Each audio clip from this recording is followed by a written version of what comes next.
Wait for, yeah. Good morning, everyone. Good morning, sir. And welcome to in this house study seminar. My topic is teaching strategies in English secondary level. The definition of strategy. A strategy is a procedure used in learning, thinking, which serve as a way of reaching a goal. It is based on the modern theory of organization of tasks and relationship centered and implemented by tactics of teaching, which employs macro approach to teaching. The main focus of teaching strategies are to achieve the objective by creating appropriate learning condition. There are many strategies to enhance the active involvement in learning of English language for achieving adequate linguistic competence and performance, such as review is a teaching strategies.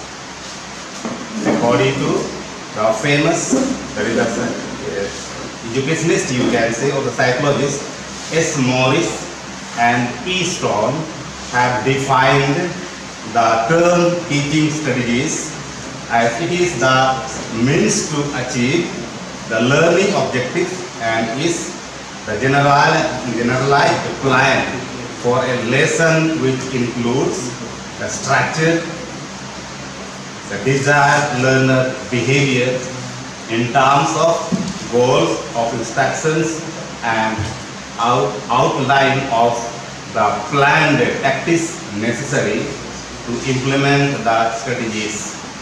So definition that we have seen here is that it is the procedure which is used in learning and thinking, that is creatively, it is the way of reaching the goal. And it is one of the modern theory is organized task, relationship centered. It is the main focus of this is to achieve the objective by creating an appropriate learning conditions for the learning teaching process. According to the famous that the educationist S. Morris, which has defined as a strategy, it is the term teaching strategy. It is the means to achieve the learning objectives and is a generalized plan for a lesson which includes structure, desired learner behavior, and in terms of the goals of instruction and outline. There are many methods of teaching English. That is the traditional method that we have, and also we have the modern method we have. There are different methods according to the level of the teaching that we have. If you are going the class 1 to maybe the 10th or the higher section, the methods of teaching English are different something rather than the university and the college that we have. So traditional method, first of all, we will see what is the traditional method that we have. There are many out there, but I can explain some of the traditional method that I have prepared over there. I have made it here. First, the traditional method that we have is the grammar cum translation. Already we are discussing about this in the language, that is the Bahubhasi language section that we have seen last session. It is related to with that. Let me explain with that this method. Towards the end of the 19th century, this method has become the popular method of teaching of foreign language, that is the English language, the second language. According to this method, the meaning of English words, phrases, and the sentence is taught by means of word forward translate into the mother tongue. Okay, so the grammar cum translate method is, it is the translating method when it is applicable to the lower classes. If you are going to the lower classes, That is, your teaching is supposed to be the English, then they need translation of their mother tongue. If I speak with the same as like the English to English, the small children may not understand what the actually the meaning of that words English or the phrase that I use in that or the sentence in English. If I translate this one into their mother tongue, easily they can find out. They can understand better than what I speak English to English to in that this one class.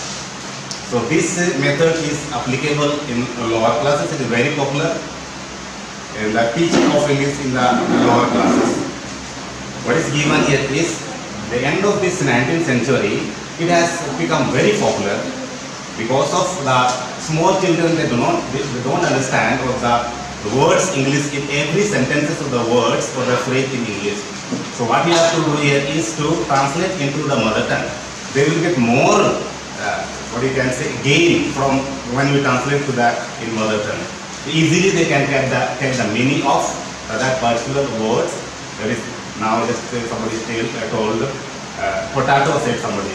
If they don't know the potato, we have to tell them with the mother tongue translating into the mother tongue. They will get the more easily in that particular words the meaning or any the phrase or sentence in used.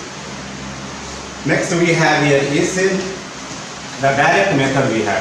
In traditional teaching method we have one of the direct method we have. Here the direct method is a method of teaching English directly. To teach directly is to establish a direct and immediate association between the experience and expression. And the English words, the phrases or idioms or any other the meaning that we use here. Some of the educationists or the psychologists, they say this method is not that much of appropriate for the lower classes or any standard level of the class. Here in this method, the teachers they use directly to English. In that, the students may not get the proper meaning of that particular. Some of the educationists they say here, they have found it also here, that this method is not so much prevailing because of the meaning that they use as like we have here. English to English that we used to teach here. But some of the students here they come or any other school they come, different background of the situation they come, different language they have, different what you can say the professions they have, and IQ level they come from different background. So if you use the English to English in this method you see in that class, the particular boy or the girl may not get that particular meaning in that. For example, I say one day, I was just going through one of the class over there, and I told them over there with regard to teaching that traders trading. I told them European people they came to India and made the relation with the Indian people for the purpose of the business. The business that is they have traded to the Europe. That is the cotton, the spices, indigo. I told them. One of the students told me, "Sir, indigo is the aeroplane. How they can trade that aeroplane? I have to use directly the word indigo instead of indigo saying नील की खेती is supposed to trade in that word. Then only he understood, oh, नील की खेती, that is the color indigo. So what I want to say here is different direct method is also not in that lower classes, but the high level IQ level students could be better because they can understand better than the low IQ level of the students. But the school also doesn't take only the high IQ level of the students. There are different level of the students are there in the school. The low level of the high IQ they have, okay, the average level of the IQ they have, and the high level of the IQ they have. While understanding these students, they have the different stage to go up to get the goal or the meaning of that particular word which taught in the English. So there are some limitations are there for some of the education. They say this is not so much efficient for teaching a direct method.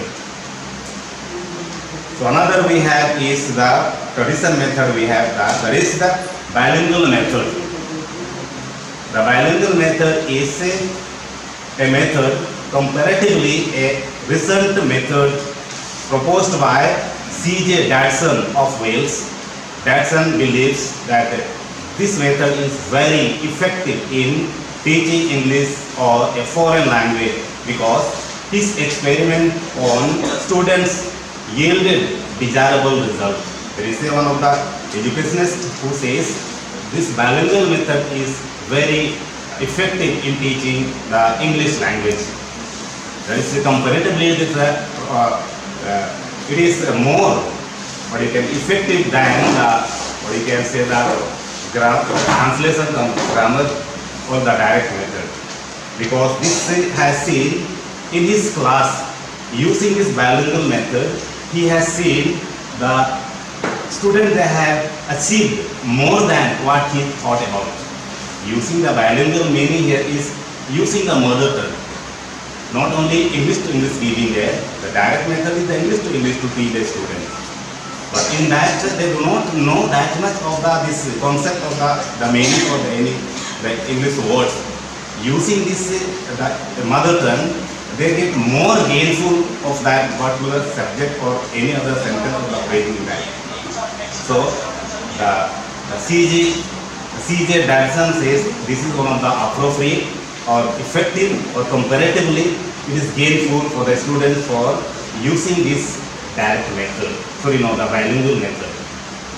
There are other also the modern method that we have. This is I told this is the traditional method that I told. But now we'll see some of the modern methods of teaching English. First one is the collaborative learning. Collaborative learning is the method for teaching the English in the secondary level. In this modern teaching method, teachers form a group of the students where they can solve their problem, debate on topic, and clear their queries and help in developing social skills, and allows students to understand the subject faster. And every student is a part of that. The success of a group as they help each other to reach the desirable result. So collaborative learning is one of the method of the modern teaching method where with students that we can make the group. It is not a single. Actually the class is from the group, but we have to divide that group, the single group, into different groups. And we can give them some kind of a task over there, and each other they help there sharing their views or the ideas and making one of the single views to make complete that task. For example, I say, suppose we give them the task of the making rangoli. We make 5 to the 6 groups over there, and each group supposed to be 5 students that involved in that group, the rangoli making. The 5 ideas will come together there, and they make the final of that particular project. Putting together the ideas of each one, it will help that creativity. It will help that, what you can say, is the talent. In that way, it is a very effective method of teaching the English in the modern method, as we can say. We are giving supposed to be some other task we are giving, or from the rangoli, other task we are giving for the class. They will come together and make one idea, sharing their own ideas, and making the perfect to that particular task is given by the teacher. Collaborating their ideas, mingling their thoughts together, and making the one single thought and coming out with the better ideas of making that particular project is given by the teacher. Another is spaced learning. We have another spaced learning. So here, in this method, teachers repeat a lesson multiple times basically until the students understand entirely. what we can say here, actually with the space learning also now we are going through the, again I use the word, the first 21st century. So in 21st centuries, everyone is just aware of this kind of method, that is the space learning. We are actually in the class, we repeat the topic several times unless the student gets the fully satisfied with the question, whatever. So, however, the teachers repeat the course with some minutes between break between the lesson or the gaps in a meant to refresh the mind or playing some physical games or activities or mindfulness techniques which prepare them for the next class or the lesson for the same period. So what is given here is space learning is we can give them some kind of break for them so that they can refresh their mind, as like we have here. Sometimes we have after third period or the second or any, they have some break they have, some PT class they have, in order to fresh their mind so that they can come back to their own original, what you can say, the mood of their learning over there. If you are continuously telling or teaching the 5 hours, 5 hours, the 4 hours, basically these students, or mainly these students will get bored of, they will not be paying attention to what the teacher says. If you give them the space is given, break is given, gap is given, any maybe some game or any other, they will refresh their mind and pay attention to the teacher what he is teaching to the students over there. So space learning is the break in between the class so that the students, they can refresh their mind and they will be fully attention to what the teacher teaching over there. So in that way, the students, they can get the gainful of the what they are learning in the class. For example, we have here, during the break, the students, they go out and play their physical or whatever the game. After some time, they come back with a fresh mind, with a mood, and they pay attention to the class fully for the next class. Now another we have here is the flipped classroom. The modern method implies here is some of the method that the flipped classroom. It is one of the very vital modern teaching methods that has been in use these days. In this method of teaching, the teaching procedure takes place in the flipped manner. This method is reverse to the providing the content of at school and ask students to rework on it or practice at home. The students practice this method at home by watching a video, visual or online, or work on the content usually shared by the teacher. Actually, the flipped classroom is just we are going through now in 21st centuries, whatever the class. Actually, during the corona or whatever you can say, during this period of time, we had shared the classroom that we have shared. We have sent the online classes that we have. This one is the way of the flipped classroom that we are conducting. We are not given at the school, in the classroom itself, the content, or directly we are going through the face-to-face, but with the online classes using the new gadgets as like the smartphone, the mobile phone, or videos, whatever the conference that we have in with the students, giving them the topic and they have to search in that their own at home using the DVD or you can say the videos or whatever it is. But the traditional method, that is the teacher, they give to actually in the classroom itself the content or the subject matter is given and they have to go to the home and do the work at home. But what is the flipped manner is here is we are giving through the online, either maybe the audio visual, maybe a conference, maybe with the what you can say the internet and all that using this. So here, this method is one of the vital model teaching method that we have here, and today is in this age, the modern age, you are using everyone. But there is some kind of limitation is for the both of the parts of the students to the teacher over here. The teaching procedure takes place in this method, that is fluid manner. Fluid manner meaning it's not the giving content or the subject matter to directly at the classroom, but you are giving through the online, and they have to search in the net. They have to find out either using their audio-visual gadgets and all that. So this method is reverse to the, or you can say the traditional method. That is in the traditional method what we have here. In the classroom itself we give them the topic and they have to work at home that. This is opposite of that.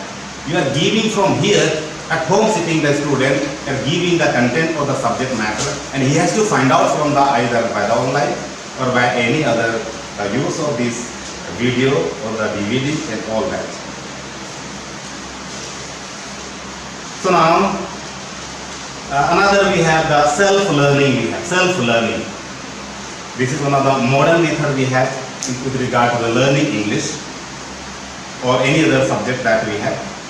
Curiosity pushes the learner to learn new and more always. It drives the learner to learn and memorize large spaces of the text.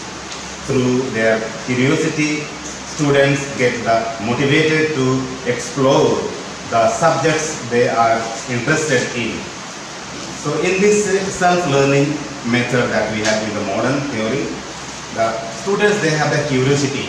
Some of the students, they ask in the class also something or the other, because they are so much curious to know something about some point or some subject matters. So if the student is so much curious, then he will take the interest of itself without the help of the teacher. He will take the book or read more about what is contained in that book. In that way, they can memorize what they have learned in the while reading or the book or whatever. They can motivated by their own self-confidence while reading this, and they can gain about more while reading itself without any help of the student, from the teacher. Teaching students to operate the explore and find result themselves help them to be the self-dependent. While reading themselves, they have founded that interest in it and exploring what you can say is the self-dependent on it. He is not dependent to the teacher itself, but he has habituated to reading a particular book or any other topic. He has developed his self-dependence without the help of the teacher over there.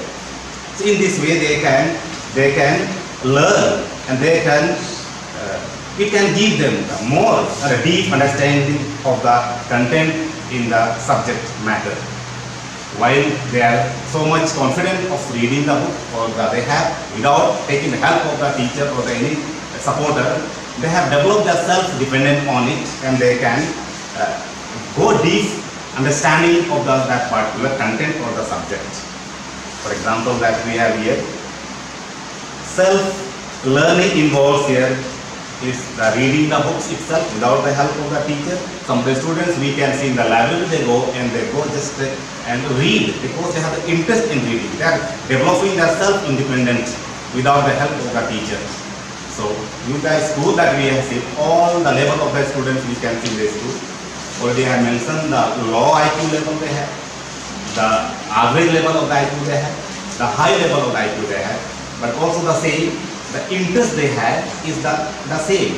Some of the students, they have so much interest and they go reading the books in the library without telling asking some teacher or any other. But they have their own interest. In this way, they can develop their understanding level by itself, and they can become the self-dependent. So next we have is one of the modern theory of English and teaching is short form is the VAC, VAC. VAC theory is one of the.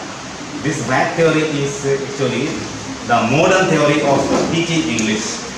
Here, the short form of the V or the A, I can explain here, is teaching VAC theory is a modern teaching theory whose effects can be seen clearly.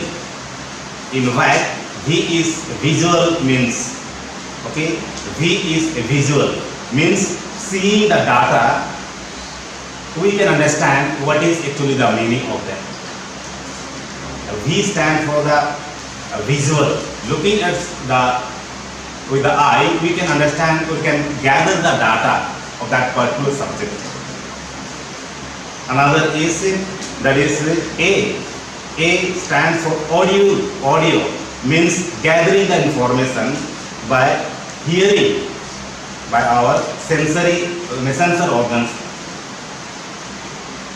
And K is kinesthetic, meaning the feeling the data. Not feeling, F-I-L-L-I-N-G, not that feeling, F-E-E-I-N-G, feeling, महसूस करना. By महसूस करना, we can gather the data over there. For example, I can say here, using the 5 organs that we have, the sensory organs that we have. The feeling, touch is the feel that we have. Touch is one of the sensory organ that we have.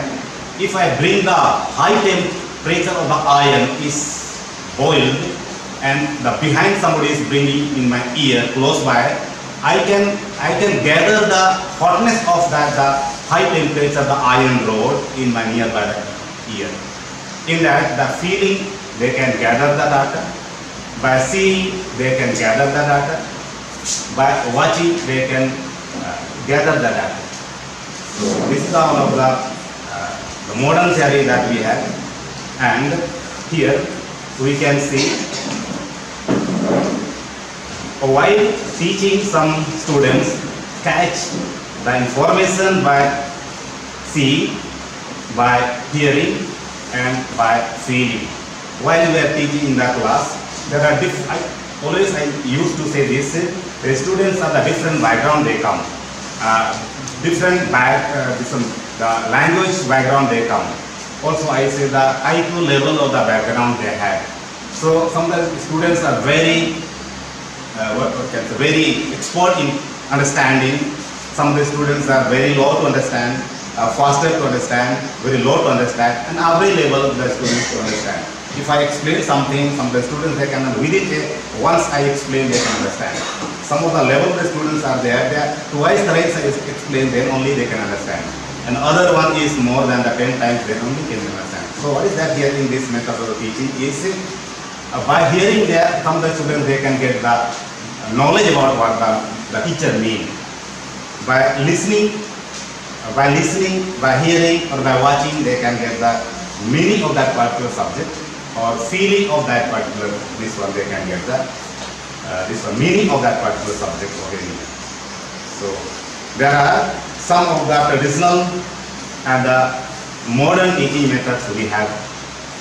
So let us see some of the teaching skills in English.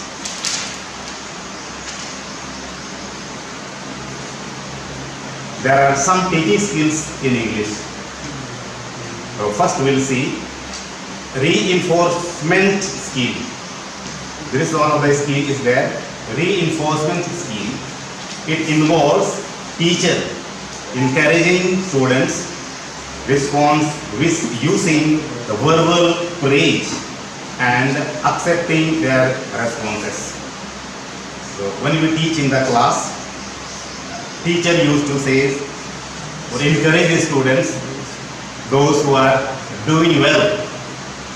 And we also, you have to use here the verbal phrase actually, and accepting also their response.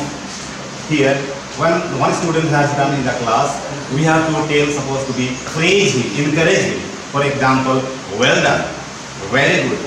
All these words will come from the teacher in order to encourage that particular student. The skill is reinforcement skill that allows us that teacher to encourage the students. The verbal language, that is, suppose the student does something good, we have to tell the good, the well done. All this we have to use for the encouragement of that particular the student in the class. Another we have is the frequency questioning. It's one of the traditional method of this teaching English. Here, in this skill, the asking questions by fluency means the use of the as many questions as possible in the given period of the time we should ask the students in the class. That means we are teaching supposed to be in between. We have to ask the question to the students and as many as possible in that given period of time. If you don't ask the question in that class, they may do something or the other in the class. If you are asking the question to that particular student in that particular class, the other students may aware of the teacher is asking some question. So I have to be aware of beforehand I have to be ready. The mind of the students may come in this way. So frequency asking question or questioning is also another skill for teaching the skill. Here, this actually we do all the time, or every teacher they have to do, I suppose. Another we have a skill of explaining. This is also a very common skill, that the teaching skill that we have. Every subject, either the math or we can say the social science or the English that we have, we explain this one. Without explaining the students, they don't get the main point of what is actually the topic is there.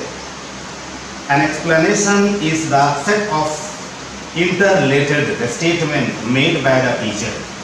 Explanation is one of the interrelated statement made by the teacher. So when we teach that class particular subject, you have to explain clearly to the students so that they can understand better and they can follow, they can gain out of it what we can teach in that class. So this is also applying to every teacher is supposed to be. Without the explanation in the class, no teacher is maybe as supposed to. So next one we have is the stimulus variation. Another teaching skills that we have in English is the stimulus variation. This skill involves deliberate changing of the variation attention, the producing the behavior by the teacher in order to keep students attentive at the high level. What we do here is, sometime or the other, in between of the class, we use some kind of the tactics that we can use so that we can keep attention of the students. Suppose they are bored of the class, we have to use in between some kind of the example giving so that they can refresh in that. And again they come back to the main point. Here, if the students are bored to the particular subject, we can use something or the other so that they can be refreshed, but not going out from the topic over there. So, changing of variation, attention of the producing, the behavior of the teacher over there made by, in order to keep the students fully attentive over there. For example, I am teaching some topic over there, they are bored. I used to some kind of story I have to tell in between that is connected with the topic, so that the students they will be so much fully attentive to the story, and again they will come back to that topic which I have given you. Now we have some kind of objectives of teaching or aims of English teaching. There are so many objectives and the aims of the teaching English is there, but that is it. We have gone through the secondary level of the objective of teaching English. Objective of teaching English may be the lower level or something different. The higher level is something different, but the secondary level that we have is we have here. First, the objective is here to develop the creativity of the students related to the verbal ability and the reasoning power they should have. While teaching the English, the objective of teaching English is to students, they should have the creativity of the students. They should have the ability to reasoning out something. Suppose I give some critical thinking of some particular topic. In order to develop the creativity in that, the main topic or the main aim or the objective of this teaching is to develop the creativity in the students and also the critical thinking that they should develop. ability of the critical thinking. They can reason out the rational. They should have some realistic thinking. They should have ability. They should develop. One of the objective that we have, the aim that we have in teaching English. Next one we have here is to develop the ability to understanding of other school subjects. So next, the objective of teaching English, not only the English, but also other subjects they should understand. For example, the math maybe, the science maybe, the social science or any other subject subject of the school they should understand. They should develop the ability of understanding either maybe the math, either maybe the social science, either maybe the any other language taught in the class. They should develop the ability of understanding. That is the main objective, the purpose of the teaching English. Next one we have is to develop the ability of evaluating or evaluation and analysis of the language components. So they have also to develop the ability of evaluating and the analysis of the particular language components. Okay, there are parts of the components, there are parts of the, they have to ability to analyze that, ability to realistically they have to think about this, critically thinking about this. Next one we have is to develop the ability of appreciation of the ideas and the criticizing thinking.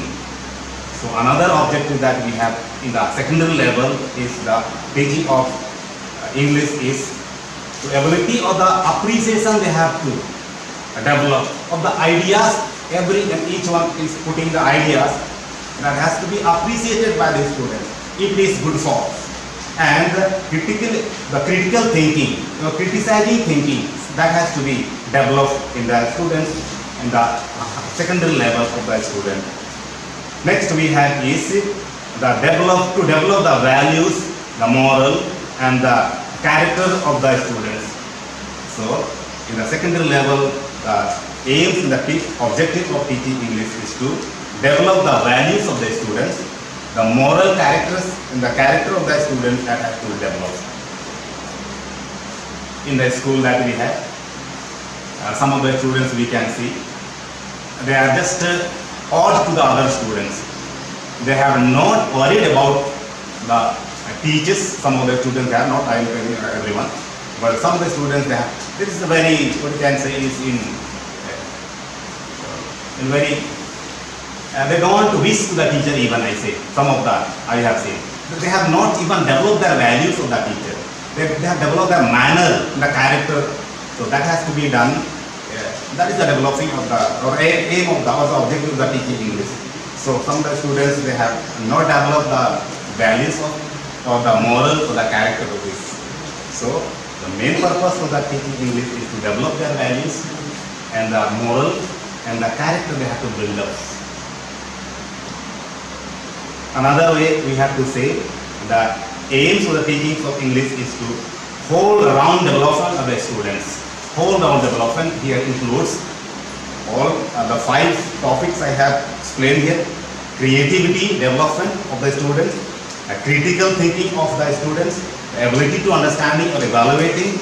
Besides this, whole round development of the students is the main purpose or objective of the English. So here, now we will see some of the effective teaching strategies for the classroom. Effective teaching strategies for the classroom. So first we will see here, the classroom is actually a dynamic environment bringing together students from different backgrounds with various abilities and personalities. Being an effective teacher therefore requires the implementation of creative and involve in innovating the teaching strategies. So what I said here is a classroom is one of the dynamic or changing environment. It is not a stagnant. The classroom is not a stagnant. It is a changing environment they come different background of the students, they come and different the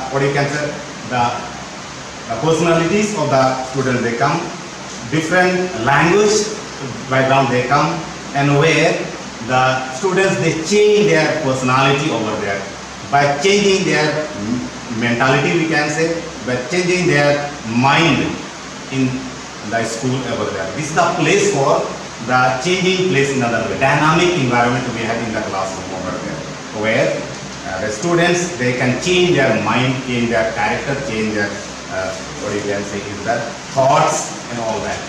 So first we'll see the visualization is one of the effective strategies for teaching in the class.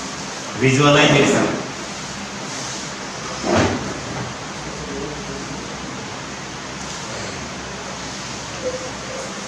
The interactive whiteboard to display photos, audio clips and videos, as well as encouraging our students to get out by their seats with the classroom and experiment and local field trips.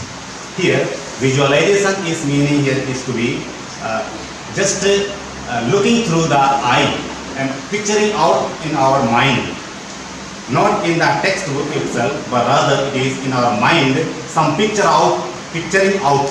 For example, here, using these strategies, visualization, if I teach in the class with regard to the universe or the solar system, with the help of the textbook, students may understand only that part of it. If I can take them from the class to the planetarium, you can say, or some kind of field trip, I can say, then the students, they can understand better in the planetarium while looking at the solar system or the universe, in that the real watching with their eye, they can see, they can understand more than what they teach, what they learn in the textbook. So visualization is one of the strategies that help the students to understand more about what they read in the book. For example, again I say, if you go to you take them from as a whole class to the trip, the field trip, or any planetarium, that is where we can see with regard to the solar system of the universe, they can see and watch, and more they can gain it from that, or looking or watching that solar system. This is one of the. Next we have is cooperative learning. Cooperative learning is one of the effective strategies in English teaching. Here already I have mentioned here, cooperative learning is the group of people we have formed them and give them some kind of task, and they can give their own ideas to complete that particular task in a perfect manner. So here they blend their ideas together, they make their ideas together and come out with the perfect ideas and make the things better. Students of the mixed abilities to work together by promoting small groups or the whole class activities, expressing their ideas and responding to each other will develop their self-confidence, as well as enhance their communication and critical thinking skills, which are vital throughout their life. So here, mixing with the students, they have the different abilities, they have different ideas, they have blending together in a small group, suppose which is divided, suppose in each group 5 students are there, so 10 students are there, 10 ideas will come together and will come the better ideas to make that particular project the better one. The finished product may come in that. Using the 10 of the 5 students' idea will come as a single ideas, and they will come with the better ideas and make the perfect task they can do it. Next we have is inquiry-based instruction that we have. Okay. The next we have effective teaching studies is one of the inquiry-based instruction. Encouraging students to ask questions and investigate their own ideas helps improve their problems, solving skills, as well as gain a deeper understanding. So what is here is encouraging students and asking questions by the teacher to investigate their own ideas, to find out their ideas that will help and improve the students and help the problem, and that will make them the deeper understanding of the student over there. Suppose they are all the time, suppose you are asking the students the question over there, they are ready to give the answer of this. They are already prepared for, because you are asking the question and searching for the problem that what they have, and helping that will be improving the problem solving skill they will have, and at the end they will have a deeper understanding of that particular things they have. So next we have here is the technology in the classroom. Already we have the technology as like the smart board we have. That is one of the technology in the modern teaching method that we have here.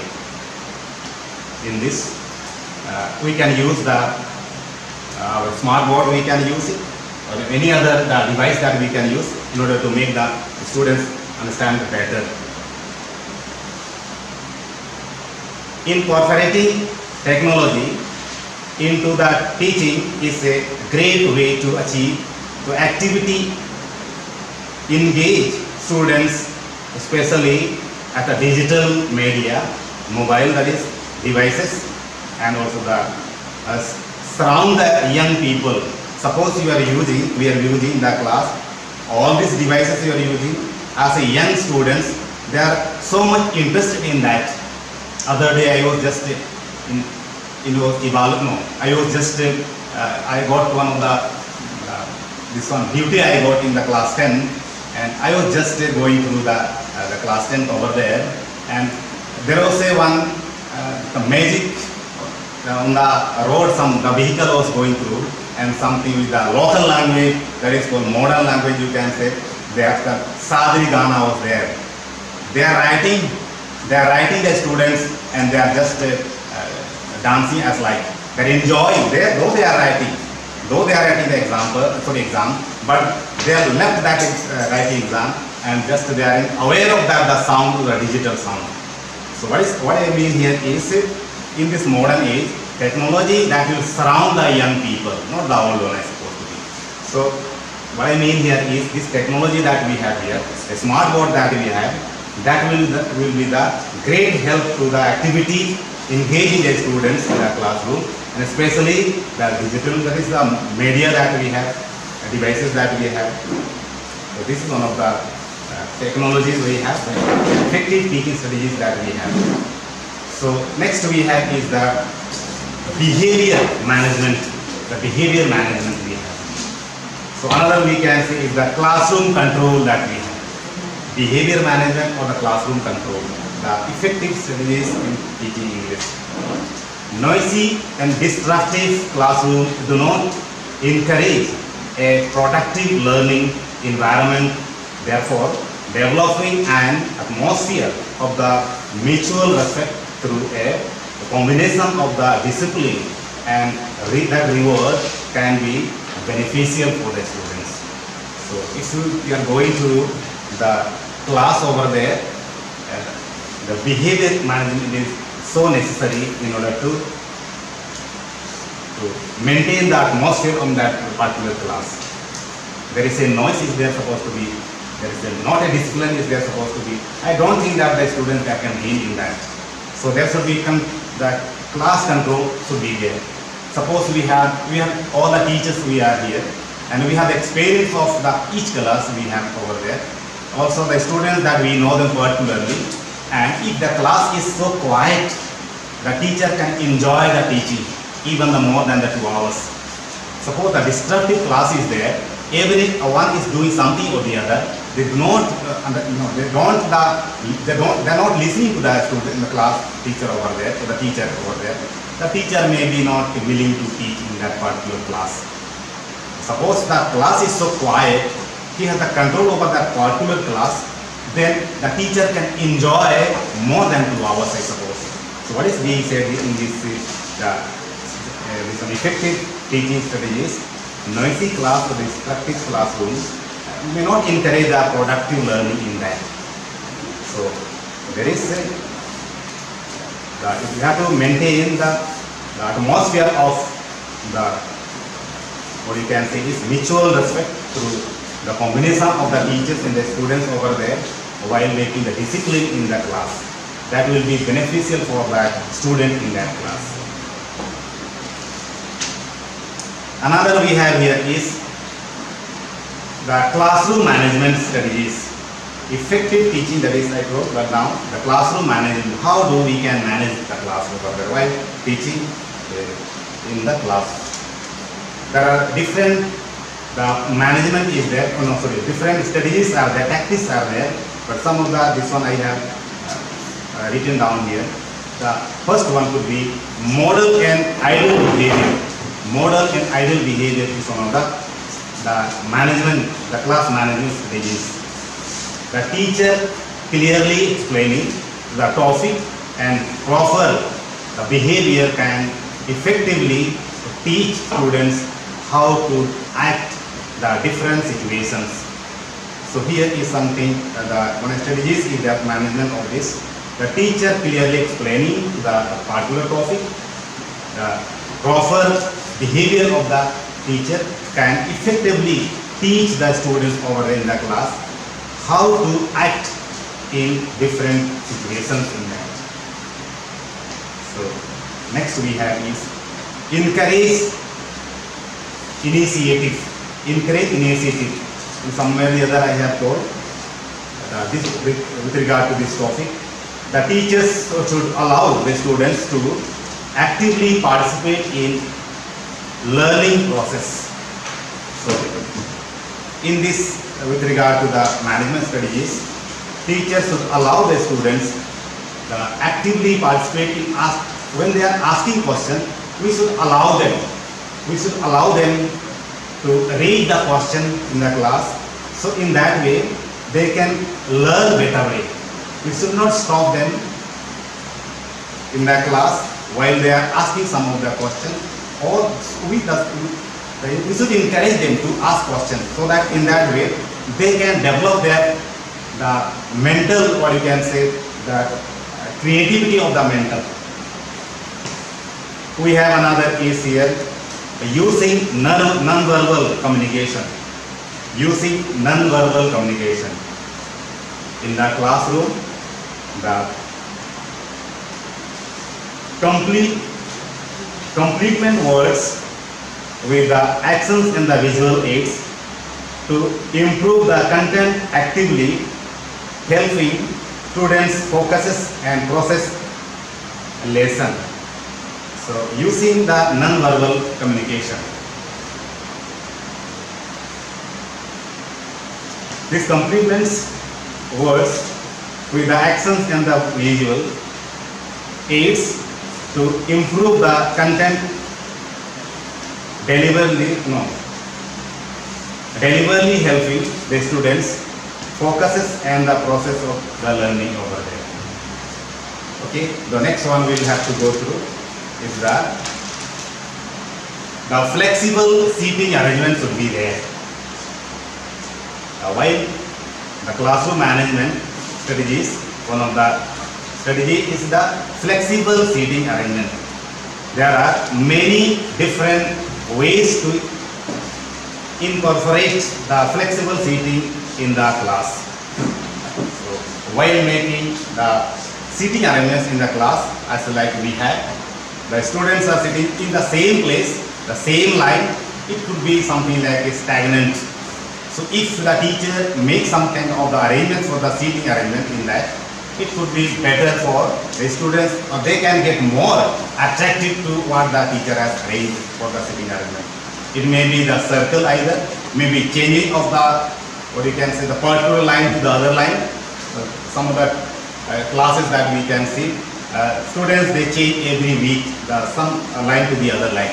This is one of the flexible seating arrangement that the teacher makes in the classroom. In that way, the students are more aware or the more attentive or more encouraging in the class over there. Suppose the one student sitting in only one place, it is like a stagnant over there. But suppose that student is also placed in other places with the other students, it will be very nice for the students to learn more about the things in the class or in the topic.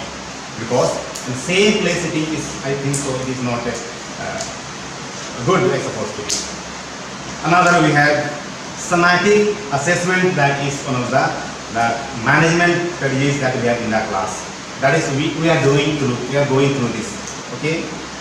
So this semantic assessment is end of the unit test, the final project, or the standardized the project or text to access the students. So this we are going through. So end of the what you can say, the end of the chapter or end of the month or in between the month, we are just taking the unit test or any other test we are going through. That is one of the, or you can say, beneficial for the students. So this is one of the classroom management strategies we just following through. So with this, students they can get with their how the standard they have going through the learning process in the year. Either we are going to supposed to be in a week or the month we are taking some test. It will be the evaluation for the students, how much they have studied or how much deep water they are in learning the particular subject, and they are following this the semantic assessment that is going through. We are applied here. Next we have here is formative assessment. We have there the teacher has to take test through the chapter or unit or end of the chapter that improves the how students the lesson they learn. So with regard to this, the classroom management, that is the formative assessment that we have. The teacher has to take the test, the unit test or the end of the chapter or end of the month, or that improves the students how much they have learned in particular subject or this one. So this year we are going through. We have here unit test 1, 2 or whatever we have, or the monthly test or whatever we have. This is the sign of the formative, or this we have that checking of the students how much they have learned in particular subject in between the time or the given periods. So now we will see some of the professional development skills for the modern teacher, I suppose to.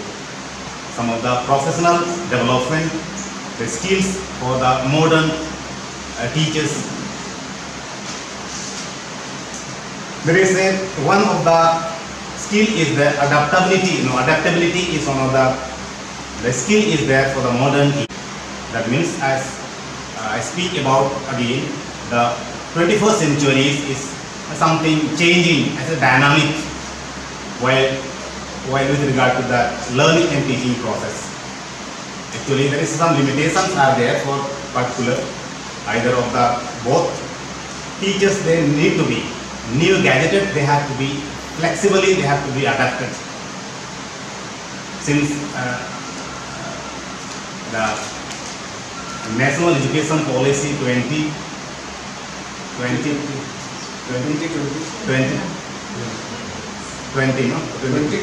okay, that allows us new things to enhance the students using this kind of. The teacher has to be completely adaptable, whatever is given to that. But there are some kind of limitations are there. Next we have the confidence.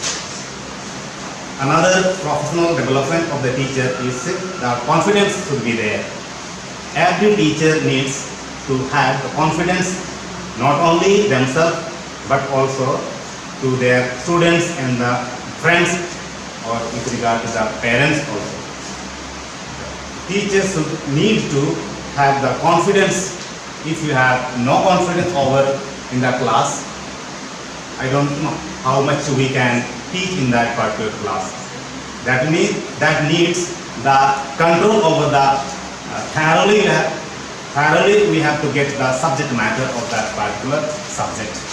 If we do not have the subject or the knowledge about that particular subject, we are not confident to what to teach in that particular class. So we should, in order to be confident, we need to confidently prepare that particular subject to teach that particular class. Then only we can stand before the students confidently and we teach that confidently to the students over there. Another we have is to communication. Since being able to communicate with not only the students but also with the parents and staffs is an essential skill for the modern teacher over there. So if you do not have the communication skills, we cannot express our views and the values to the students along with the staffs that we have or the parents. This is also one of the essential part of the skill that we have with regard to the learning and the teaching process. Here is another we have here is the continuous learner.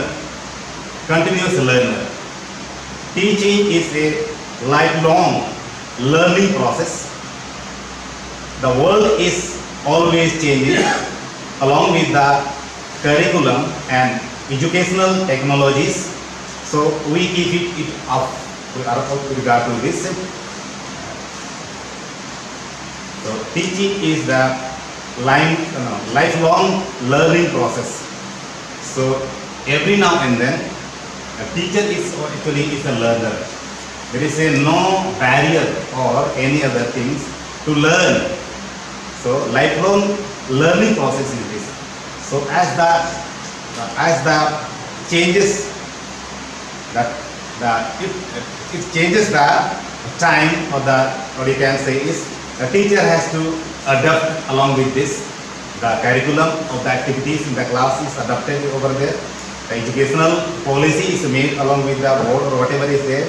Teacher has to be adapted with that particular new gadgets. Next we have here is the team player.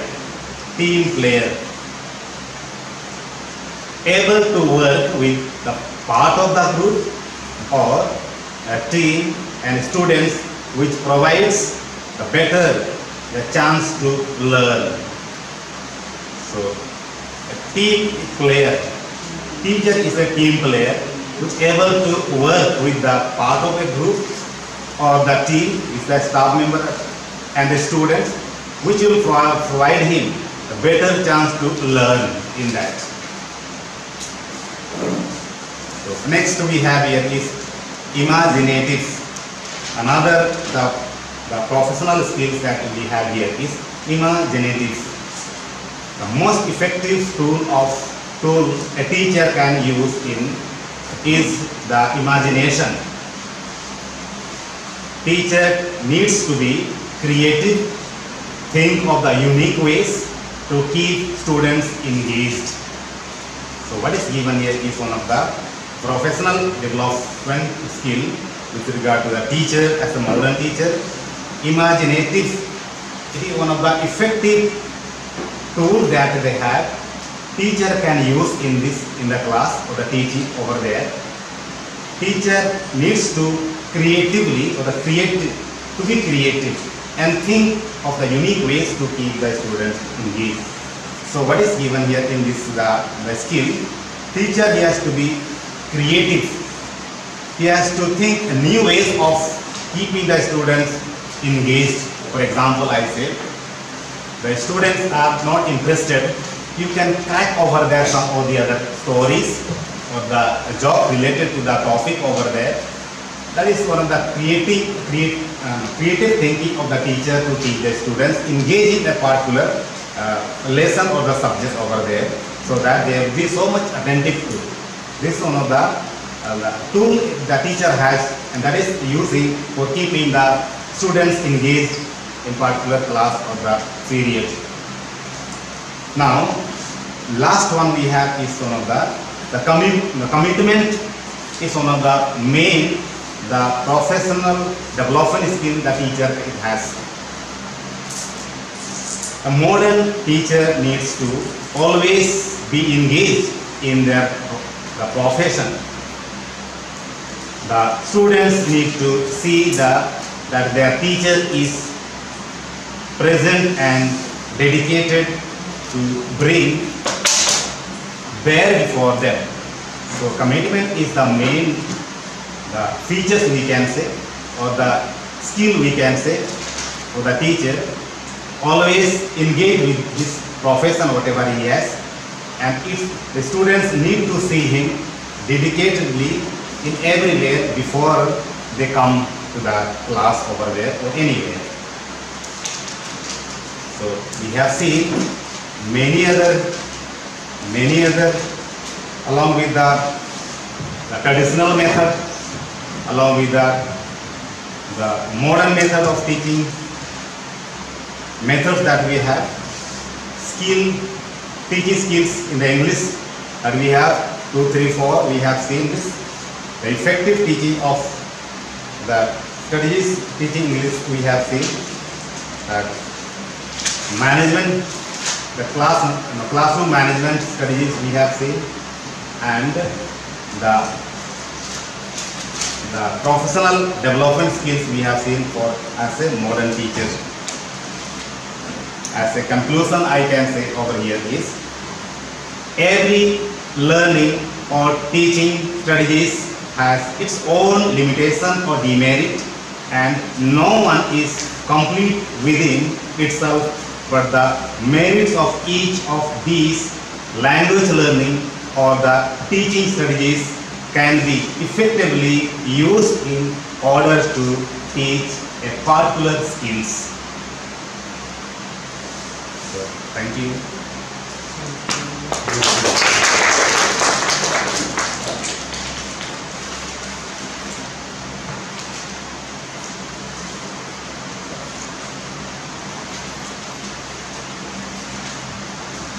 One is complete within itself, but the merits of each of these language learning or the teaching strategies can complete effectively used in order to teach a particular skill.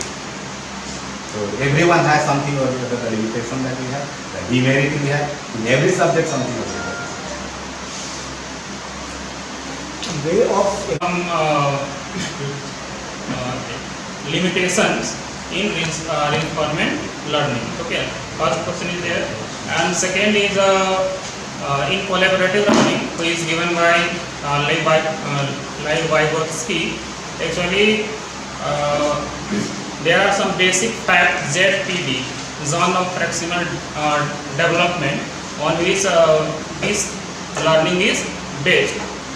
So what this ZPD said that is Yeah, you told that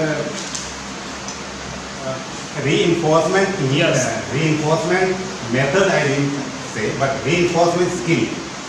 sorry, reinforcement there is some, Reinforcement skill. yes, in these skills there are Skill, some but the method I didn't say. actually, Reinforcement skill of English teaching. That I said. There I reinforcement teaching skill in English. That is reinforcement teaching English. That I said. Okay. Here the teacher involved in asking.